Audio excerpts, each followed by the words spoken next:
I used to think I knew exactly what I wanted to do, and I talked to all these people at the nursing homes, and that, I think, made me reflect the most as to what people at the end of their lives find the most important.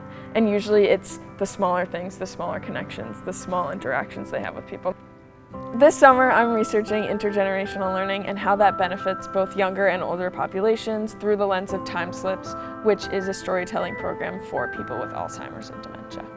So what Timeslips does is you get a picture and you just ask questions about it. And the whole point of it is it fosters a failure-free environment. So there's no wrong answers. People with Alzheimer's and dementia, a lot of times what happens is they'll forget things from the past, and people will be like, no, that's wrong. And it's upsetting because it's like you want to remember, but you can't. So Timeslips gives them that freedom to kind of be creative and be interactive with other people.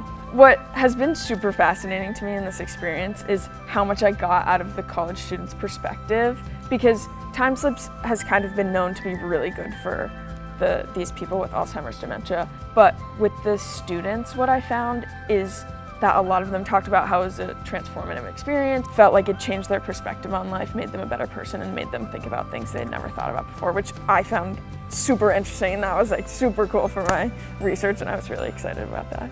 But I think one of the biggest benefits of intergenerational learning is that you're learning from each other, and there's a back and forth. You could be learning these life lessons from an older person while they're just happy to have you there and be in your company. So it's just this back and forth that I think is really wonderful, that you realize you need them just as much as they need you.